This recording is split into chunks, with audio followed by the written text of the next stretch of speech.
And, as a psychiatrist, one of the things, and as a psychiatrist, especially studying spirituality, one of my questions has been, how do we help people regain and stabilize mental health through holistic modalities, and not just the two primary modalities we have in psychiatry, which are therapy and medication, which incidentally, I do a ton of therapy and I prescribe medication when medically indicated. But I have so many people come to me wanting to get off their meds and wanting holistic, integrative, natural solutions, right? And this is where plant medicine comes in. So for so long, I have been researching these ways, and I divide the different ways into mind, body, and spirit.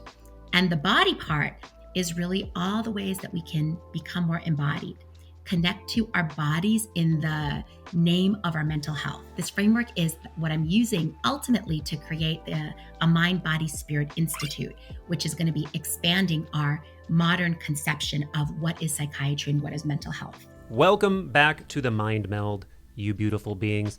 And perhaps you've noticed, making sense of the metification of consciousness that we've all been blasted into through portals unknown is not an easy thing. I mean, even if you have all the appearances of being normalish or well-adjusted, it's not easy. And honestly, saying that is a huge understatement. I mean, the sense-making process at large is an absolute mess in our civilization. I mean, where do we even start? Do we start with science? Do we start with spirituality and wisdom traditions? Do we start with personal practices like meditation, or do we start with getting our bodies healthy? It's a lot. And I mean, of course, the ideal answer is probably all of the above, but who has time for that? It is literally a full-time job. So when I come across people who have sincerely dedicated their life to answering that giant question of how we make sense of the human condition, I am definitely listening, and I'm happy to say that psychiatrist Dr. Anna Yusim is absolutely one of those beings. She's actually in the process of founding a new center at Yale, the Mental Health and Spirituality Center, where she hopes to study everything from psychedelic medicine to near-death experiences and telepathy and meditation. Of course, all of these things are not necessarily funded yet, as you'll hear, but just knowing that she's that open-minded, that she wants to explore all possible modalities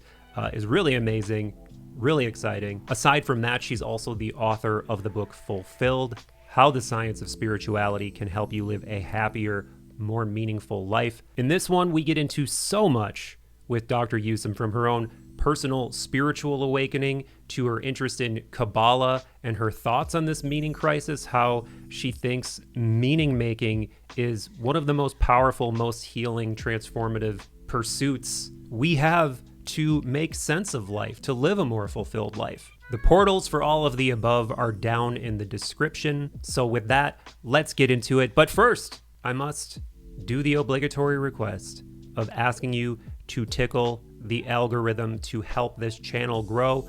Like and subscribe, comment, share. I know it's tedious hearing it from every single YouTube creator all day, every day, but it truly does help. I've also got to mention, I've been doing this a long time. We've got over 300 other audio-only podcasts with all stripes of brilliant humans. So do subscribe to Third Eye Drops wherever you listen to podcasts. And I would not be able to live with myself if I did not shoot psychic smooches to the about 150 of you supporting these transmissions over on Patreon.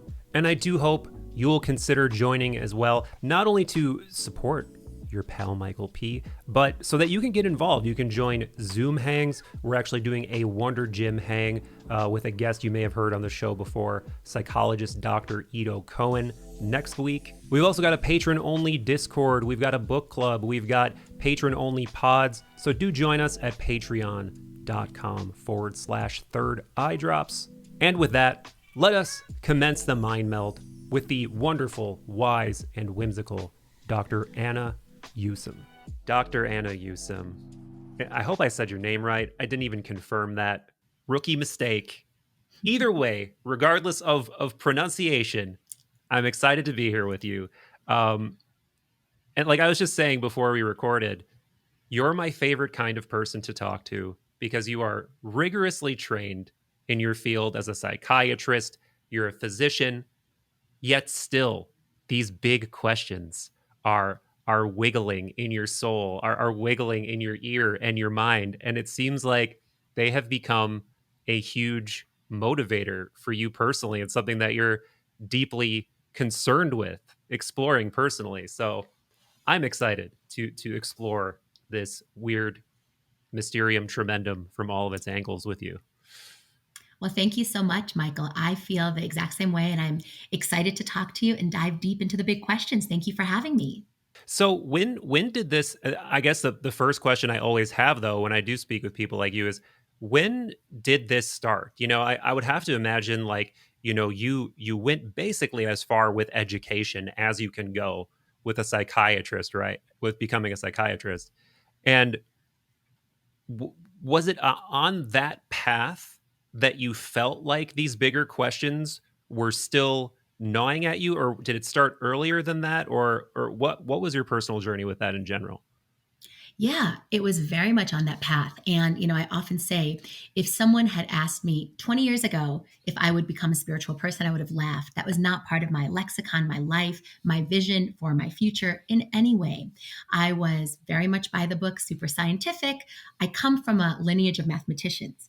Hmm. Everyone in my family is a math professor of some sort. My dad's a biomedical engineer. My mom's a computer programmer, very math focused, lots of professors. I went to a math and science magnet high school, the Illinois Math and Science Academy. I joined the Okay. math team, loved mathematics. I literally would sit and do contest math problems for fun. This is the kind of nerd that I was. And I Wow. thought I was going to be a mathematician. This is going to be my life. So then I get to Stanford and I'm taking math classes. And lo and behold, for whatever reason, a lot of the classes are taught by people who don't speak very good English. And it's by TAs, brilliant Hmm. TAs from other countries, but somehow or another that has a huge impact on my capacity to take in all this information that I used to love. And my passion for math starts to dwindle a little bit. And so I'm like, okay, well, maybe this isn't my ultimate path. And around that time, I discovered the books of Irvin Yalom, who's this brilliant existential psychiatrist. And I started reading his books. And then I realized, no, math isn't for me. I want to be a psychiatrist. Moreover, I want to be just like Irvin Yalom. I want to be an existential psychiatrist. And then I want to write books and stories about my patients. I was so captivated by him. And it was specifically his capacity to look deep into human nature and really understand what made people tick. So that was my next passion. So math was up until about 18, 19, 20. And then from there onwards, it was psychiatry, but a specific kind of psychiatry, asking the deep philosophical questions. And so in college, I studied both philosophy and biology in order to move in that path. Took a few years off, was a management consultant. So then in medical school, um, went through, become a psychiatrist, still straight and narrow, like studying everything scientifically, many different interests. The interest then was global mental health. So traveling the world and learning about medicine and health all over the world in all these different countries. Then in residency, something happened that changed the course of everything. I was going through my own dark night of the soul. And let me tell Hmm. you, we all have those in life, Hmm. and I've had Hmm. many of them. That was one of them. And I was going through the dark night, and I'm like, okay, well, it was a source of pain, which I'm happy to go into, but I want to answer more the question of why then. And the answer was that I reached the limits of what my own profession could offer to me. I was, doing therapy, but still I was in deep pain. And I had questions at that point about soul. And the dark night of the soul was around this person I thought was my soulmate. And so I started, this inquiry down this other path of spirituality, which was never a part of my life. And as soon as I did, I feel almost like a switch was flipped. And suddenly all these things came into my life as if they were like waiting to come in all along Hmm. that I'd never been open to. And it started with went to this like lecture in a synagogue at one point on soulmates. And I'm walking back home and decide I'm going to get an ice cream. What could be better after a soulmate lecture than an ice cream in New York City? So I'm sitting in this little ice cream parlor eating my ice cream, and this psychic comes up to me and says, I have some messages for you. And she's with a young child. Can I give you some messages? And I'm like, sure. It's like a parlor trick. Sure. Why not? This woman sits down and starts telling me all of these deep insights about my life, including about this person who I thought was a soulmate, telling me all of these things that she had no way of knowing because nobody knew those things. They weren't written on any internet website. So she kind of downloaded all of this stuff for me. And I was like, what Wow. is happening here? And I befriended this woman, became friends with this woman, and ended up then working with this woman for the next 9, 10 years. And Wow. that opened my life up to, wow, this world works in a wholly different way than perhaps my scientific understanding allowed me to believe. There's this whole other world. And around that time, I started studying Kabbalah. And Kabbalah started to put all of this into like a structure for me. And Mm. the idea was that what we can see with our eyes and hear with our ears, which according to science is 100% of reality, is only Yeah. Yeah. 1% of reality. And 99% of reality, according to Kabbalah and many spiritual traditions, is actually the unseen and unheard. There's much more than, is empirical and rational and scientific. And so that became the thesis for the next 10, 15 years of my life as I've been trying to reconcile science and spirituality in my life, in my work, in my personal life, in my professional life. And now I'm creating a center at Yale called, the Yale Mental Health and Spirituality Center. Wow, wow. So it's funny because it almost seems like your awakening was almost like linear in a strange way that a lot of people don't like. I feel like my path's just all over the place. Like I haven't found a specific lineage that I attach myself to. I of course have people who have been, it sounds like, and I'm embarrassed to say, by the way, I have not heard of Yalo. Is that his name? Dr. Irvin Yalom. Well, he's not a spiritual guy. He's actually an Right. atheist himself. Irvin Interesting. Yalom. Yeah, but Yeah. he's a brilliant, brilliant psychiatrist. And if you're into, if you want Yeah. to understand and have a really deep perception of existential psychiatry and some amazing cases, read his book either Love's Executioner or Lying on the Couch or any of his amazing books. Love it, love it. I will definitely Mhm. look into him. I would say for me, Young is kind of my Yalo. Like he's one of the people who just merges the scientific and the wonderful and the mythopoetic in a way that just like endlessly resonates with me personally.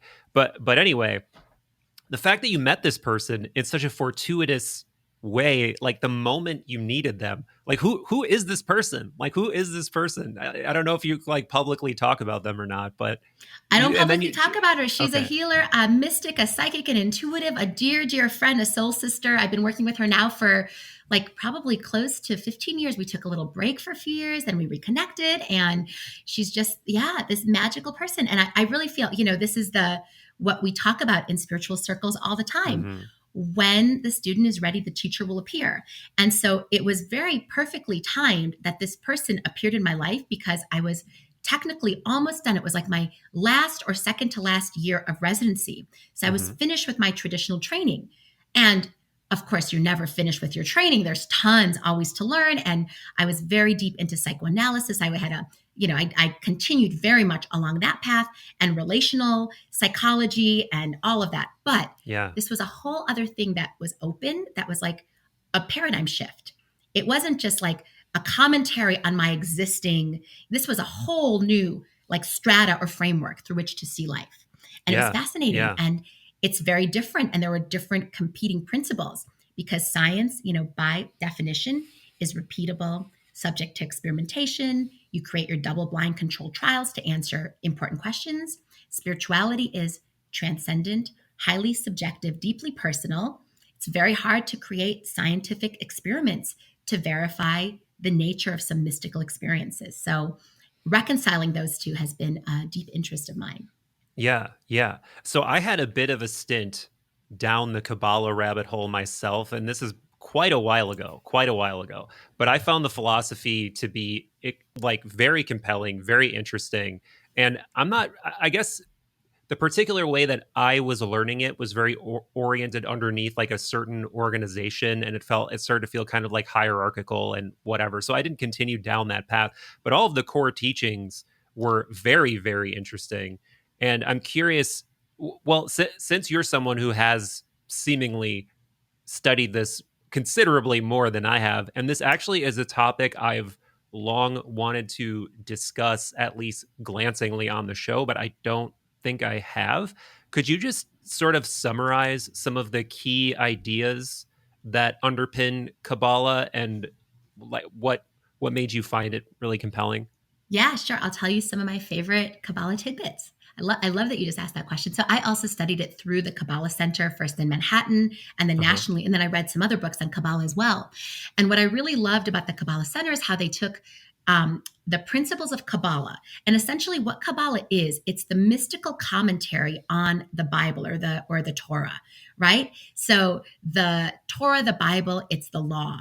And then the Kabbalah, or which is based on the book, the Zohar, is the Mhm. mystical commentary on it, which is really the idea of how energy works in this world.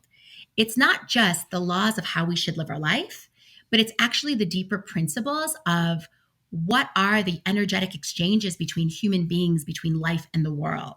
And it's how the actions that we take have very, very interesting and powerful effects, not just within our lives, but beyond. And so there's many different principles. And I'll tell you some of the principles that I still use right now with patients in my own life. One of the principles is about changing oneself. How do you change yourself as a human being? How do you grow essentially? And let's actually back up a little bit. There's two ways in which you can live your life. One way is the way of growth and transformation. That's the way of Kabbalah. And that's the way that often is less comfortable, much more challenging Mhm. yourself, trying to seek out what is most difficult and move in that direction precisely because it is most difficult. That's growth and transformation. The other way is the path of comfort and complacency. That is when Mhm. we just don't want the challenges. We're tired. We just want to be comfortable. We want to be happy, a little bit more of a hedonistic life. And truth be told, all of us want a little bit of that, of course. We Yeah. can't constantly be growing and being challenged because it's exhausting. We all need a little bit of downtime, self care, love, TLC from the universe. But if you're committed to the path of growth, one of the principles is you have to go against your nature. And what Yes. going against your nature means is you have to understand what is most difficult for you in a given scenario, in a given, anything. Identify what your normal course of action would be and do the opposite precisely because it is the more difficult thing.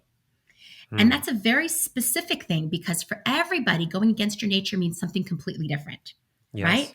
Like in Yeah. relationships, there are some people who have difficulty with commitment. Going against your nature means figuring out and really figuring out what is your resistance to commitment and how do you move forward and unleash your own capacity to commit, to have deeper connection. For other people, it's the exact opposite. They're uber committed all the time, almost codependent. So for them in relationship, going against your nature means how do you understand what your codependency or overcommitment nature is about?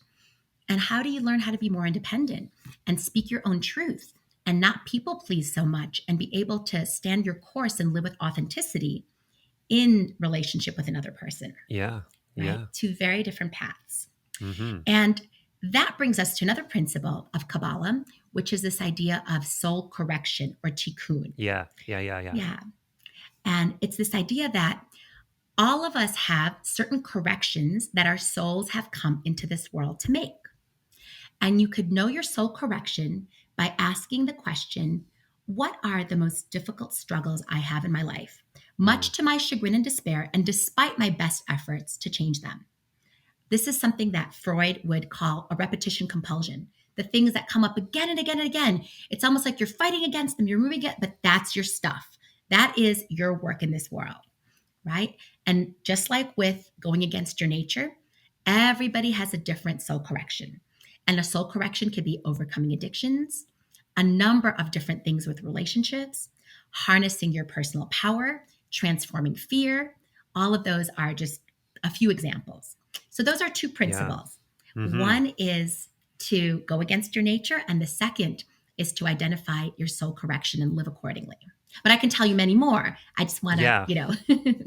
Yeah, I would love to I would love to riff on the going against your nature part because it seems like even from a standpoint of like if you wanted to go completely empirical, with that discussion.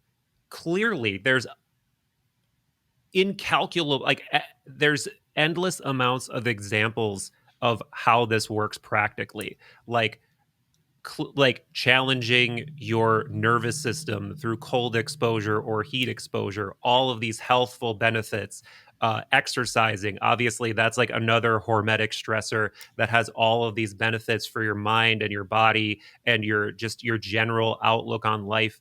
It's like it just couldn't be more true, depending, no matter what angle you look at it from. And to me, that's always when I perk up immensely and I'm like, pay attention to this, because if this is coming out of wisdom traditions and it's being buttressed by science, there's something very, very important here. So that couldn't be any truer. And I mean, other, like, one of my other biggest influences is Platonism and Neoplatonism, and there's a very, very similar idea in that system. And it's I think that this may almost have like a parallel to this idea of soul correction as well. It's this idea of catharsis, and the idea is essentially that you um, kind of burn off over time your attachment to the animal part of yourself, and you identify more and more with the psyche or the soul, and like that rational part of you, not in the way that we think of the word rational in modern times, but rational as in like the mind, the psyche, that controls the quote unquote lower parts of the being. You want to identify more and more with that throughout your life and sort of climb to being more of that like pure mind. And the closer and the more you purify your mind through this act of catharsis, the more like nous or the divine mind you become. And again, that sounds very it seems like there's a lot of parallels with Kabbalism there too. Totally, totally. And that's actually another principle that I would say, the way that you stated it, is over time, what you want to do is you want to shift away from your ego consciousness and move towards soul consciousness. I think that's Yes. basically the same language or different language to say the same idea.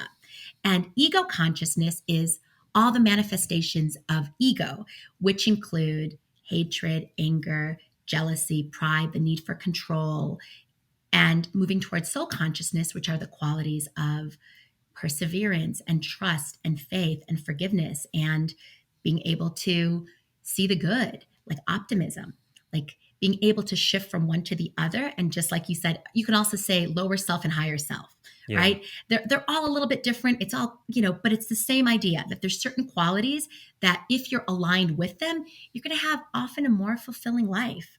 And there's other qualities that if you're aligned with them, life is going to be a little bit more challenging and complicated.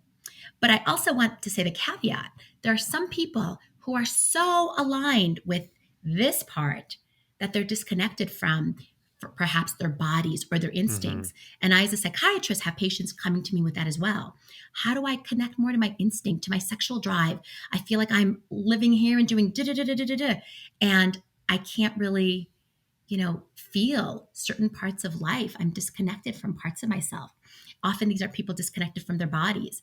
And so being able to bring people back a little bit into their animal self, Yeah. to have all the parts of you working in harmony and not working against each other, and none of the parts being parts that you push aside and disavow, because ultimately what we resist persists, and what we don't Right. own owns us. Right. And this must be something that you are seeing with increasing frequency, not just from people who are like hyper intellectual or something and they can't get into their bodies, but if you think about what we're doing for entertainment and to pass time, it's all up here. It's all consumption of media, it's all scrolling, it's all prognosticating, fantasizing, thinking, not moving, not being in your body. And that really, I think, requires us to sort of look back to some of these wisdom traditions and for ways that we can mindfully start to connect back with our bodies. And even if we're remixing them under modern terms with, things like MBSR, whatever, mindfulness, and, they come from these mystical traditions. And I can totally see why you're like, wait a minute, there's a lot of important knowledge here that we really need to go back to some of the primary sources to fully understand, to fully contextualize. Because that's another thing is like one of my good friends, who I've had on the show a bunch of times, a psychologist named Miles Neal, like he calls it McMindfulness. This like very shallow, like, 10 minutes a day of mindfulness kind of approach versus like, no, really look at what is underpinning this, really look at this lifelong journey of reconnecting to this deeper truth, this ocean of consciousness that we're all a part of. Like that's where this journey ultimately leads. And I can tell that you have this similar compass. Yeah, I think that's exactly right. And, as a psychiatrist, one of the things, and as a psychiatrist, especially studying spirituality, one of my questions has been how do we help people regain and stabilize mental health Mhm. through holistic modalities and not just the two primary modalities we have in psychiatry, which are therapy and medication, which incidentally, I do a ton of therapy and I prescribe medication when medically indicated. Those are two incredibly powerful tools. But I have so many people come to me wanting to get off their meds and wanting holistic, integrative, natural solutions, right? And this is where plant medicine comes in. So for so long, I have been researching these ways, and I divide the different ways into mind, body, and spirit. And the body part is really all the ways that we can become more embodied, connect to our bodies in the name of our mental health.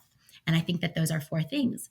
One, and I'm going to give you this framework. This framework is what I'm using ultimately to create a Mind, Body, Spirit Institute, which is going to be expanding our modern conception of what is psychiatry and what is mental health, right? So the current conception is psychiatry is primarily in the mind, like you said. So therapy, medications which affect and can heal the mind.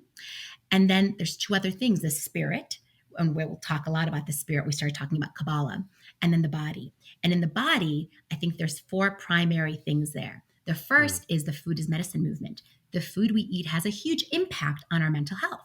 Eating proper foods will heal us. Eating lots of sugar, lots of the wrong oils actually can undermine our healing and interfere with everything else we're doing. The second part is exercise psychology. It's been shown that exercise is as powerful as many antidepressants. So, to bring that into the care of patients to improve mental health. The third one is longevity and fertility. We have this amazing movement right now of helping people live longer to be able to have babies much later, and that those are very, very connected. And Mhm. those movements also with the personalized medicine also can hugely help expand mental health awareness because who's going to want to live a long life if you're constantly depressed? Right. Almost like those two are so connected. And then the final part of the body is healthy sexuality and pleasure. That's another part that's so often overlooked in the mental health movement. So these are things that I work a lot with my clients and patients on, in addition to more traditional psychiatric frameworks. Yeah. Yeah. So I'm really excited to hear more about this institute, the Mental Health and Spirituality Center, because I have to say, when I saw the bullet points that were in the attachment to your email, I was just like, wow. The fact that there's going to be an institute at Yale looking at things like the power of the mind to heal, telepathy, effects of prayer, intuition, psychedelic treatment, near death experiences. I'm like, wow, this is exciting. And this is almost crazy to me that an institution like Yale is on board with this. So Well, okay. So okay, to be clear, okay, all of that, like we right now are identifying the research priorities. And sure. so it's not 100% sure that we're going to be studying all of those. And no one's approved yet telepathy, near death experiences, et cetera. But we certainly will be studying psychedelics. We certainly will be studying the effects of prayer. We're going to be studying as many things as we possibly can at the interface of mental health and spirituality. What we have at this point is an acknowledgement from the head of psychiatry that this is important. And now we're working to create this. We also have our first funder, which is wonderful. And we have a number of processes to go through in order to truly create this center. But the fact that Yale is open to something like this is absolutely wonderful. And I'll give you the story behind this. So Please. The story behind this is I wrote my book, Fulfilled: How the Science of Spirituality Can Help You Live a Happier, More Meaningful Life, about 5 years ago, and it came out in 2017. And at that time, I was not affiliated with an academic institution, specifically because I really wanted to be able to have my freedom of thought, and to write this book from that perspective. I had gone to Yale Medical School. I loved Yale. And then I went to a number of schools to present my book and the ideas of the book. And at Yale, I was asked to come on the clinical faculty. And I was thrilled as voluntary faculty to do that. And at the time, I started talking with a colleague of mine, Bob Rohrbach, about the beginning of the center, Spirituality and Mental Health Center. And he was very excited. And I knocked on a few doors at the time, and it was just not the right time. The excitement was just not there.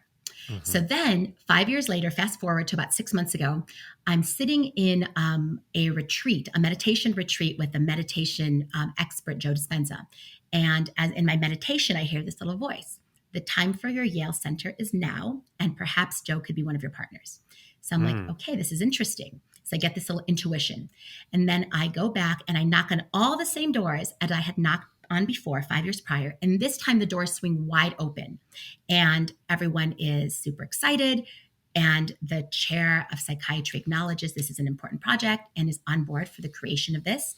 And then Christopher Pittenger, one of the leading psychedelics researchers at Yale, who himself did his PhD with the only living Nobel Prize winner in psychiatry, Eric Kandel at Columbia, comes on board to co-lead the center with me. And I actually was just speaking to him earlier today. So the fact that this has happened and that Yale has acknowledged the importance and now is open to this, amazing. We are still figuring out the research priorities. No one has signed off on telepathy, near-death experiences, but there's fascinating research being done at Yale, such as Dr. Al Powers is studying the difference between psychosis, individuals who are psychotic versus individuals who are psychic, and trying to understand that. So there's already such interesting questions that are being answered. And there's certainly a lot of fascinating work on psychedelics. And actually, Dr. Crystal, who's the head of Yale Psychiatry Department, has done some of the leading research that has led to ketamine being used as an antidepressant at all. It was his research that's why we have all these ketamine clinics all over the country. So we're moving forward with it. It's all super, super exciting, but we have to do it slowly and cautiously to ensure that this is something, that basically you're in academia. Academia can move a little bit slower than, some of the private companies. So I'm very much in the private world as well, but also within the academic sphere. Yeah. Well, it makes sense. And I'll be honest with you, I've been doing this show for 6 or maybe going on 7 years now. And I've always been, sort of in my own little philosophical pirate way, tooting the psychedelic horn, and I've been seeing this movement emerge. I've been seeing it evolve, but I did not expect the mainstreaming of psychedelics to hit with the speed and intensity that's happening right now. And it kind like, in a way, it surprises me, like I was saying before, but in a way, it doesn't surprise me that Yale is open to something like this, because you have like the Center for Psychedelic and Consciousness Studies at Johns Hopkins. You have Dr. Lisa Miller's school at, I think, Columbia. But I can't recall the exact name of it, but I love her and I love everything she does. So it almost feels like, we might fall behind if we don't really start taking these things seriously, if we don't really establish something on our own campus. We might become irrelevant, because these are cool programs and people are going to want to go study these things, and if we're not offering it, someone else is. And it's not just someone else, it's other top flight schools. So in that respect, it does make sense, I guess. Yeah, absolutely. Absolutely. And this is really, it's the questions. I think the most important thing to be a scientist is to be able to ask the questions. And sometimes, certain questions are okay to ask and not others. Yeah. And I think that what's happening now is we're broadening the scope of what questions are okay to ask. And so, 5 years ago, when I knocked on the door of Yale to create the center, it was not the time. 5 years later, it was the time. It was now okay to ask those questions. And why? What happened in the ensuing 5 years? Psychedelics came into the picture, and suddenly people were starting to think about mental health from this spiritual lens. Because psychedelics are very, very obviously neurobiologic, they offer a wholly different neurobiologic mechanism through which to heal the mind. But in addition, they offer this powerful spiritual perception or perspective. They help people to expand the way they see the world. And that's also separate from the neurobiology. For many people, that is also a huge part of their healing. And I think Yeah. that's why this was the time for this to happen. Totally, totally. And there's been such a growth in the interest around consciousness too, and not just on a, on a popular level, but in, neuroscientists and academics taking the idea that consciousness could be like a fundamental quality of the universe seriously. Like I've had several people on the show who like identify as panpsychist or like did you happen to read the book Conscious by Annika Harris, Sam Harris's No, no, wife? tell me about it. So she basically just goes through the history of our understanding of consciousness.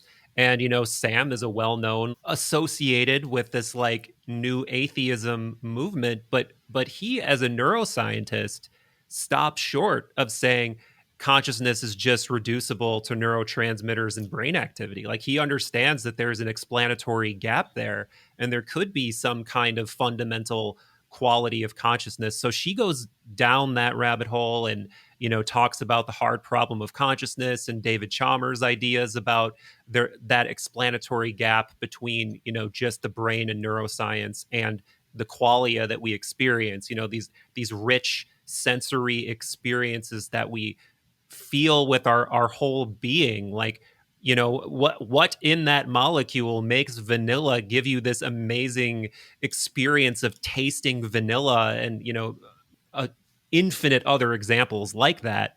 So it's something that I feel like is maturing, and it's getting harder and harder not to take it seriously. And at least for me, though I may be biased, I find these like really reductive explanations to just be lacking. I find all of these attempts to dismiss consciousness and the richness of experience that we all have as human beings.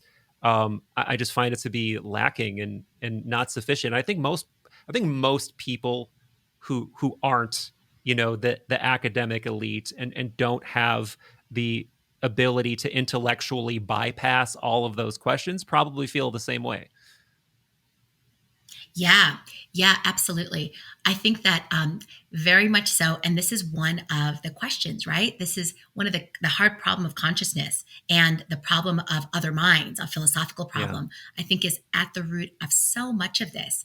And we live in a world where neurobiology prevails. And this is the scientific model of what can be seen and heard is reality, and what cannot is not. And what we're now saying is that it's a few different precepts. One, that consciousness may exist outside the brain, and consciousness may not be irreducible purely to neurobiology, to neurons and neurotransmitters.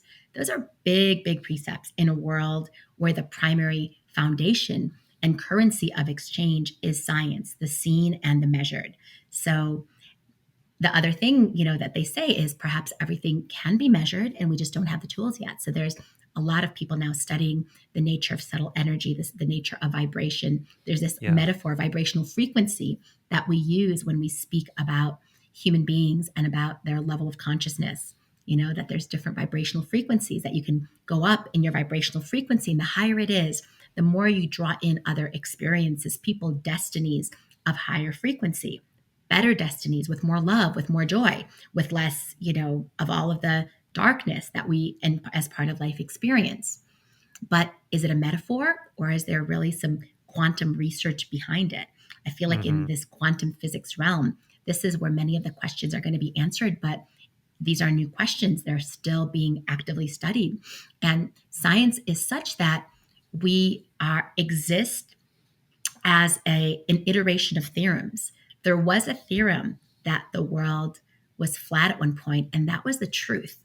And what people like to do is they like certainty. They like to adhere to truths. And if that is the dominant truth, people like to be in the in group, in the dominant group. few people like to venture out and say, you know what, maybe the world is actually round. Maybe there's something that doesn't meet the eye that we haven't figured out how to measure yet. So then you wonder how many of the theorems that we're holding tightly towards right now are within that. And then 10, 15, 30, 50 years later, they're going to be looking back and saying, yeah, people used to believe that consciousness resided in the brain, but now we know. So we're really in the midst of a really, really interesting transition. And depending on where you are in society, really is a marker of how, the kinds of ideas that you're going to be exposed to. Academia moves a little slower sometimes. So the ideas maybe are a little bit more conservative until you have enough research and theories to confirm it with certainty. Yeah. Yeah, I mean, I'm gonna join you. I'm gonna make all of the skeptics and reductionists just squirm and clinch and all of their orify and go down this rabbit hole of quantum physics, because it's something that it's one of those things that you hear brought up in a way where you can tell sometimes it's a fancy word to just not use the word magic and use something that sounds sciency. So I wanted to know, what is there about quantum physics that could imply what you're saying? And what I've found is that it all boils down to this thing that they summarize as the measurement problem, meaning what causes. So if you have, two particles that are entangled, and they've done these experiments where they send entangled particles to different ends of either a closed system, and in more recent years they've done it where they shoot them off into actual outer space. And what they wanted to see is when they collapse that connection with a measurement, can some kind of breaking of the laws of relativity occur? Because when you do that measurement, um, I guess this requires a little bit of explanation, but I've explained this recently, so it's sort of fresh in my brain. So if you do this experiment, you have entangled particles and you shoot them to two separate, let's just say they're people. The classic example is Bob and Alice. You have Bob on one end and Alice on the other. You shoot it over to Bob, and Bob measures, and he finds out the spin of his particle is up. Instantaneously, Alice's particle takes on the quality of down. But there is no information transfer that can occur that quickly between these two entangled particles. So what's happening? Like, how is this possible? How can the laws of physics be broken? And we don't fully know the answer to that question. But the offshoot question is, what causes that collapse of the wave function? Is it consciousness, or is it just some kind of like mechanistic thing built into the fabric of reality? And the skeptics like to say there's absolutely no way consciousness has anything to do with it. But the more and more that I dig, like, I can't find any proof of that. It's just like an inconvenient idea, it seems like, from what I've seen. So I think it's, like, and this is just me saying this. This is like what Schrodinger thought. This is what Wigner thought, who had like the Wigner's friend thought experiment. So this is like big names in the history of quantum physics took the idea of consciousness seriously, and it's only become popular to completely bash and dismiss that, I think, more recently. So I could be wrong, but that's my understanding, at least. Yeah, I mean, and this goes back to, the most famous cases of that is the double slit experiment, right? Yeah. Mm-hmm. That and the idea of that is that the very act of our observation it collapses the wave function, just like you said. It affects the particle. It doesn't, it actually becomes a particle only through your observation, and otherwise it exists as a wave, the double slit experiment. And it's a very, very fascinating thing, and I mean, taken to its nth degree, our world here is our creation through our consciousness. That's like and very few people will agree fully with that, but that's like the conclusion. And so does the world not exist when we close our eyes?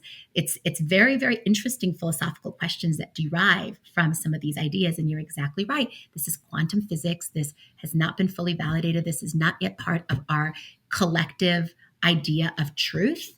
And yet some of the most interesting questions exist at the boundaries of what is and what can one day be. Yeah. Yeah. And what's amazing is that as of 2022, the Nobel Prize in Physics essentially enshrined this idea of non-locality. Like they gave the Nobel Prize in Physics to three famous quantum physicists who did these exact experiments, and they're like, yeah, essentially local realism has been disproven.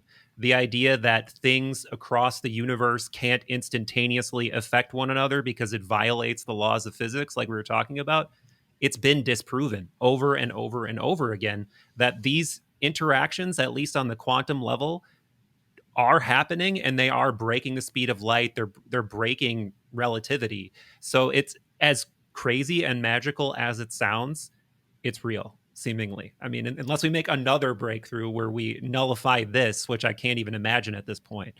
But Yeah. yeah, I mean, it's a spooky, interesting universe, that's for sure. Absolutely. And this is all of Thomas Kuhn's ideas about paradigm shifts, that this is how they happen. They happen slowly with lots of skepticism. And then Yeah. one day there is enough momentum and enough evidence that suddenly there is a shift and we live in a whole new world. And then we look back, how do we ever think the world was flat? Shocking, right? And we might not be far from that. And it's exciting Yeah. to be in that space, but also knowing historically what paradigm shifts look like and the doubt and the skepticism. And from a historical perspective, to see where are we on that spectrum and how far are we to go? And also living the mystery of life. I think that's also the exciting part of this, is not always knowing the solutions or where your life is taking you scientifically, personally, professionally, otherwise, and being able to live that mystery according to whatever rules, whether they be scientific rules, whether they be societal rules, personal rules, moral rules, according to your rules, and then seeing how your rules change over time. Yes. Yeah, and it's, what's crazy is if you look back at Einstein, relativity had to suffer the slings and arrows of the establishment for a long time before it was taken seriously. Quantum physics still was up until recently, and like I said, it's finally been just about as validated as it can possibly be through receiving a Nobel Prize and all of these experiments that they've done to prove non-locality. And it does make you wonder, what is the next one? Is it going to be consciousness? Is it going to be some other fundamental physics paradigm? I mean, are you familiar with like Dr. Donald Hoffman and the ideas he talks about at all? A little bit, yeah. Yeah, I mean that I can't even begin to get down that rabbit hole. But he's a cognitive scientist who spent his entire career looking at the phenomenon of perception and consciousness, and he is totally believes that consciousness is fundamental and that material is an absolute. I mean, he doesn't like to call it a matrix or a simulation, but he does liken it to like a computer desktop. Like this whole world that we've evolved to perceive is like a computer desktop that does not represent reality, but it represents a convenient evolutionary interface for us to interact with. But to your same point about the philosophy of Kabbalism, it's a very, very tiny shred of the truth. And he actually goes as far as to say that he doesn't think it's any of the truth. It's just how we have to perceive the truth in order to exist as human beings. So, I mean, if his ideas begin to be more validated, I mean, who knows what Yeah. reality And is going to look like? definitely, and those ideas are very in keeping with many of the scientific precepts and scientific truths, right? That Yeah, ultimately what we see here is just a small percentage, and that they're of reality, and that true reality is much greater. And people from this vantage point of believing that consciousness is primary see the brain often as a filter, of a way of distilling down all the many dimensions of reality into three dimensions for us to be able to exist and perceive of the world as we do. And that's a completely different paradigm than this is all there is. So we kind of live between these two worlds. We have glimpses into these other truths. We're able to reach into them. We're able to see what the repercussions of them could and would be for our lives, our spirituality, for everything. And this is why psychedelics also are so interesting, Mm-hmm. because, we started talking about that because sometimes it's that psychedelic realm that I have patients that have an experience like that. They'll come and they'll say, this shifted completely the way I see the world because, and then they'll tell me something so far out of left field that's such a different, like, such a deviation from their linear perception of reality. Then they go and then they like leave their body and go to God knows where and have a conversation with their grandmother and then come back and they're a changed person. They got a new heart. Something like that. Right? Yeah. Like that doesn't happen in our world. That doesn't happen in a three-dimensional world. Sure, that could happen in the mind as a story that the mind makes up, but sometimes, whether real or as a perceptual, story or narrative, or a perception induced by psychedelics, hallucinogens, it changes people. And so, one of my questions as a psychiatrist is, how do we enable people to live better lives, to have more evolved lives, to have higher consciousness? What kind of experiences can we open them up to? Which is why I've become so interested in what psychedelics can offer, because they offer something completely different in multiple ways than what traditional psychiatry has always offered. And it's been very exciting to watch some of my patients grow and change. And obviously, it's not legal. It's being that we're working to legalize Mm-hmm. MDMA and psilocybin. Psilocybin is now legal in certain states, but a lot of patients, they have their own experiences and they will come and they'll process that over the course of therapy. And just to hear the changes that it's created has been really fascinating and very inspiring. Absolutely. Absolutely. One of the things I'm always curious about is, as y- legality is obviously the first major hurdle to get over. But as a practitioner who's licensed, I also have to imagine that there's that like this separate bureaucratic hurdle that needs to get over. And obviously, I'm aware of like the FDA trials and the fact that they've been awarded like breakthrough treatment status and all of these things. But even aside from that, what are there like bureaucratic hurdles that they need to clear before, as like a licensed physician or therapist or psychologist, like you're allowed to do this treatment? Obviously there's been a very rich population of underground therapists doing this for a long time, but they're obviously doing it at their own peril, like with their license and potentially legally. But like how does that work? Like, let's say, Yeah. okay, you live in Oregon and psilocybin's not illegal, but can you, as a licensed, you know psychologist, psychiatrist, therapist, give it, or is it in a gray area, or what's like the official line Yeah, on that? so it is not drugs that we are allowed to prescribe, neither MDMA nor psilocybin, as far as I understand. It might be different in Oregon and Colorado, and I'm not exactly sure where legally, but I don't believe that it's something that a doctor, and I believe also in Colorado, the rules are going to be such that it's not going to be prescribable by doctors necessarily, but people can have access to it through other means. So, the way in which I have processed experiences like that with patients is I'm on a few listservs that say, I am very interested to work with Mm, patients who, on their own, have sought out those experiences and have used it as a part of their healing. This is happening, as you said, underground all over the world. This is not something I prescribe or can partake in, but I can certainly help people to process the experiences that they have, knowing full well that many, many people are having those experiences. So I have many people come to me in that realm. I also have many people coming to me to say, this is not legal, but I'm reading about how amazing these experiences are. What do I yeah. do? How do I experience that? And often my answer to that is the closest thing that is legal right now is ketamine. And so we can think about your habit. And of course, it's ketamine for more treatment resistant depression and things of that nature. So you have to have a medical indication. And if patients come to me with that medical indication, they will try, and I'm going to refer them to a ketamine clinic. So I've had numerous patients with experiences that really open them through their ketamine experiences. That is the only legal psychedelic or psychedelic like substance presently.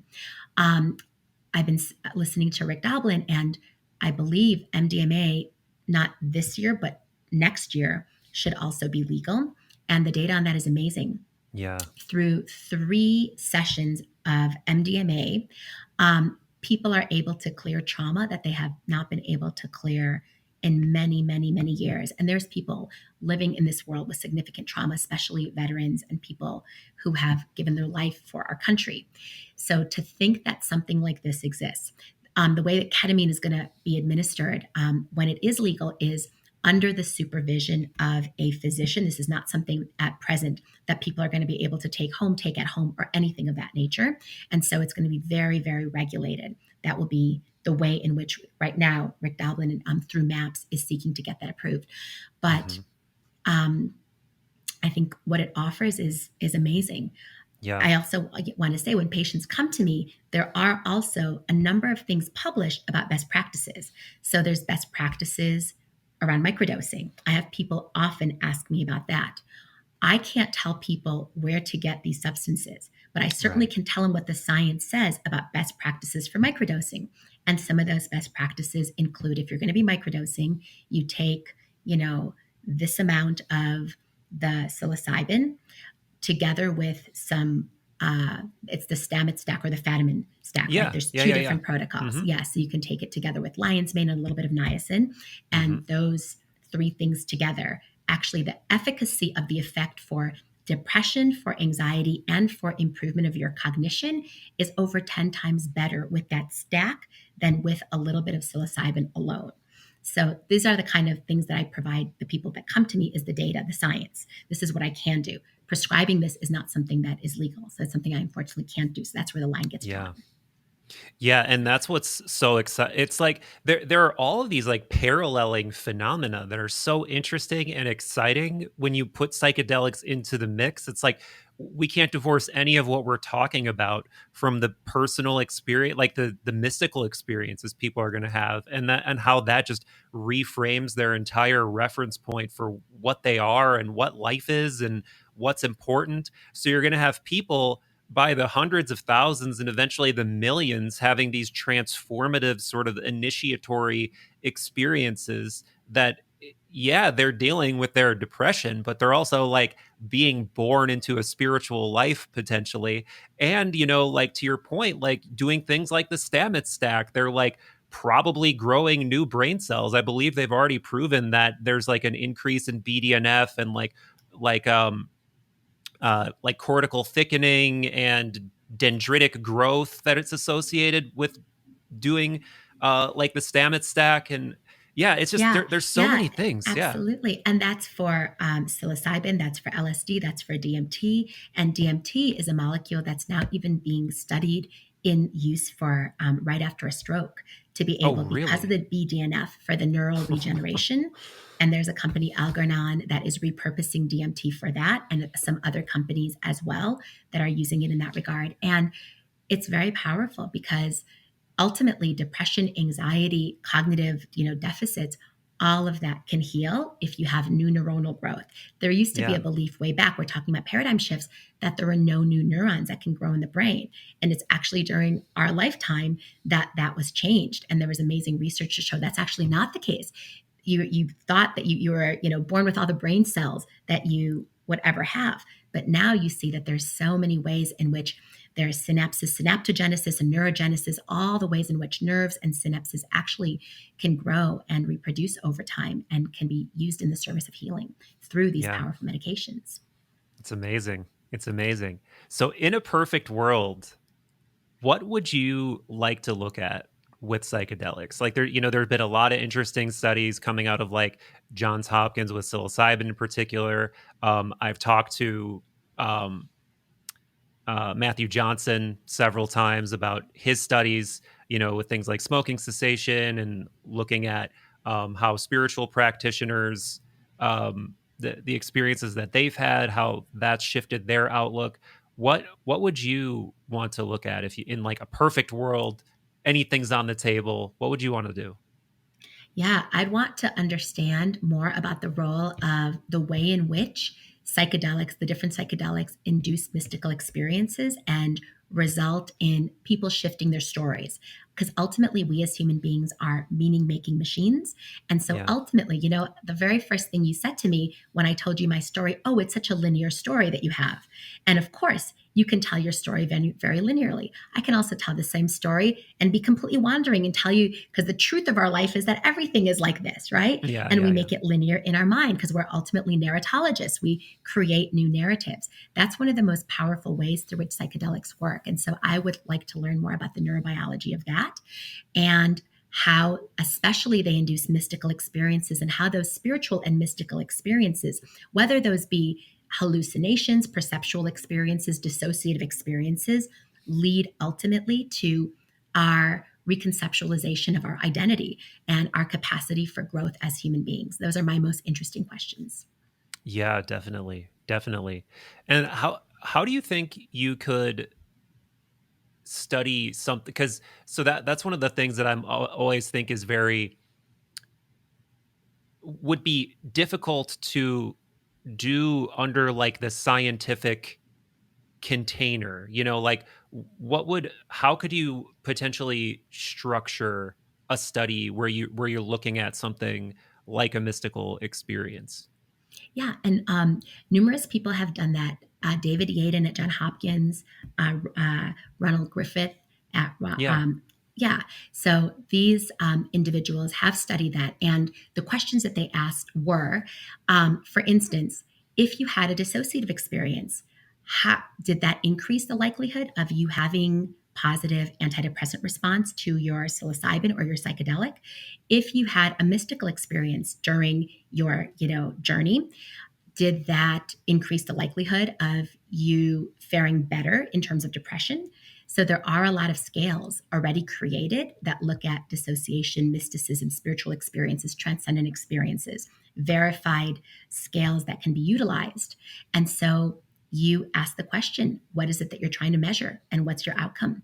Is your measure looking at improvement in depression, improvement in, and so also right now, so many of the study, like there's two things that you can study. You can study how something helps improve from pathology or how Hmm. something helps in the optimization of already high functioning individuals. Two very Yeah. different questions, right? And psychedelics are looked at for both, because you have some of the most high functioning amazing people in our society are using them to get inspirations for their next books, for their next company, for their Yeah. next whatever that is, to answer difficult questions in their life, to have, deep connections with God. And that you Yeah. can argue is something that optimizes performance or reduces stress. But then there's also a lot of studies at the level of reducing pathology. So you can correlate all parts of the psychedelic experience with reducing depression, reducing anxiety, reducing OCD, reducing PTSD, reducing, any other psychiatric condition. And so I think those are some of the ways. Yeah. That's a really interesting idea. It's almost like looking at the lens of psychedelics coupled with like positive psychology. Like Mhm. not just treating people who are dealing with whatever mental malady in an extreme way, but people like, because let's be honest, there's millions of people who are creative, professional, whatever. And yeah, they have their own beige malaise of humanity to deal with, but they're what we would consider to be high functioning.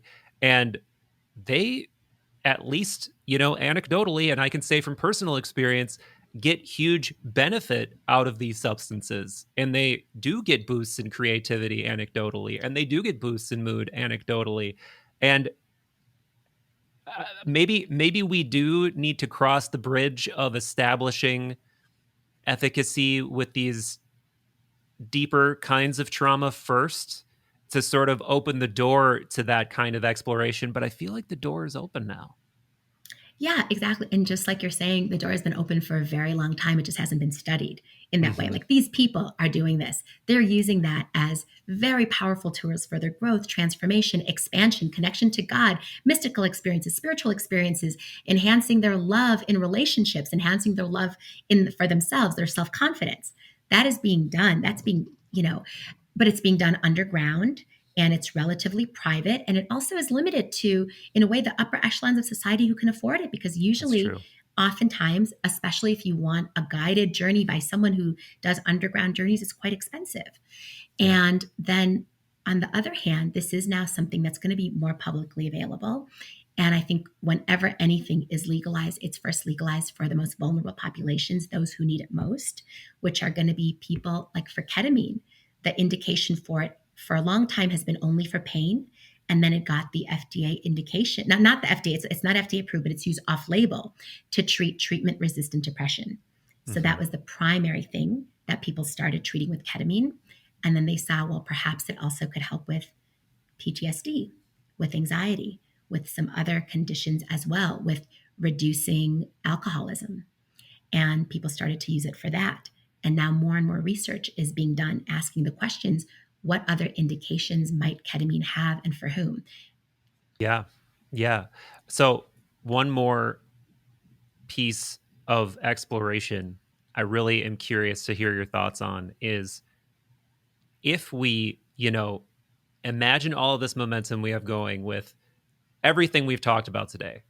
If we imagine this momentum keeps going, how do you think the discipline of psychiatry, of treating mental health in general, of treating this sort of broader meaning crisis that as many people have called it, have going in our culture, how do you think our approach to that looks like maybe a decade down the line, or looks maybe 2 decades down the line? If you have to like put yourself in that place as a practitioner, how do you think this could change, or how do you think your approach could change if you had these, maybe even today, if you were allowed to do whatever you wanted to do? How Yeah, how do you yeah, think that changes? absolutely. I mean, I feel that psychedelics offer a number of things. And if indeed they were legalized and everybody had access, but safe access, because to just open it up, go do whatever you want, that's not safe access, but to have safe access and potentially in the course of a treatment, a therapeutic treatment, then, right now there's so many people who don't respond to current treatments, whether to antidepressants, to therapy, etc.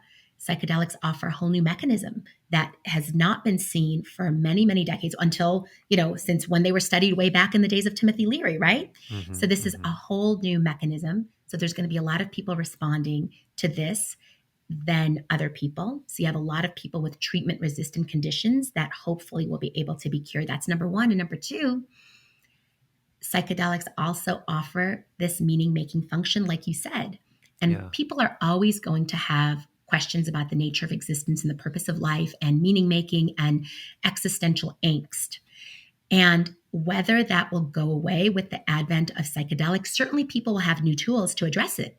But I think we as human beings are meaning making machines, and we're also meaning craving machines, meaning that at the root, a lot of Hmm. us have a void. Most of us have a void. There's this deep void that we have to figure out how to fill. And, in alcohol and AA and, other narcotics anonymous, they call it the God-sized hole, right? One way to Yeah. fill Yeah. that void is with spirituality, but there's many ways. And it's meaning. It's coming up with your meaning and purpose. And how do you explain, how do you make meaning of your suffering in this world? The more tools we have to reduce our suffering, the better, certainly. But it's not going to change the fact that every human being gets sick and dies one day, that everything ends, that there's love and then there's love lost, that just by nature being humans, we suffer. And unless we change the meaning of that, and that's a very high consciousness, that may one day happen as well, to be able to recognize all change as just part of the natural order of things and not necessarily attribute certain emotions to one part of life versus the other, to have more equanimity and neutrality in the way we interact with our existence. That could happen, but that's a very high spiritual level. And I hope that we go in that direction. But more likely in 10 years, we'll be where we are with more tools on how to deal with it. Yeah. Beautifully answered. Beautifully answered. Oh, I gotta mention this. Have you by chance read the book Immortality Key by Brian Muraresku? Yeah, I actually know Brian. Yes. Oh, awesome, awesome. Yeah, that what you were saying, reminded me of the sort of adage that runs through that book. If you die before you die, then you won't die when you die. And that's sort of like what psychedelics offer you an opportunity to do, is to like die egoically to your idea of what you were and what this world is and what this life is, and wake up to the mystery and the connection and all of these, like, and really feel, from like gnostically feel the mystery for yourself and this ocean of mystery for yourself, and then understand that, okay, there's so much more going on than my little worries and my little life and my little body. And I agree. I mean, I don't want to say they're a panacea in that way, but they certainly offer a very real way to experience that in a way that I haven't found access to in any other way. So I definitely understand the interest.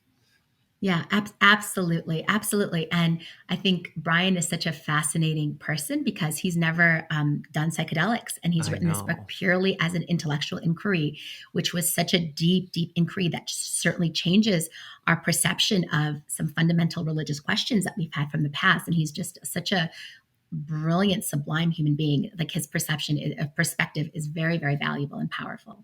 Yeah. Yeah. Well, thank you for coming on the show. It's been a wonderful mind meld. You have the book out. It's been out for a few years, For a right? while, yes. And the second Yeah. one's coming out soon. Oh, cool, cool. Mhm. What's can you So the first drop book any hints on fulfilled, that? yes, yes, the first book fulfilled is about the science of spirituality. The second book is about the science of miracles, with a miracle being defined as something highly beneficial yet statistically improbable. And the question of the book is, what can we as human beings do to welcome miracles into our life? Ooh, I like it. Please come back on once you're doing your rounds Mhm. for the new My one. pleasure. Thank you, Michael. What else do you want to tell people about? Anything else? No, we're beginning the center at Yale. That's the big initiative, and that's really the two babies right now is the book and the Yale Center. And I wanted to say too, I love the Caduceus logo. I'm a big Hermes. Uh, Hermes is a big interest of mine. Did you have anything to do with the logo? So my I have an amazing woman, Abigail Wolf, who's been creating all this. So she created our special Yale Center logo. I love that. But I Yale's need a logo shirt or also is a something. caduceus.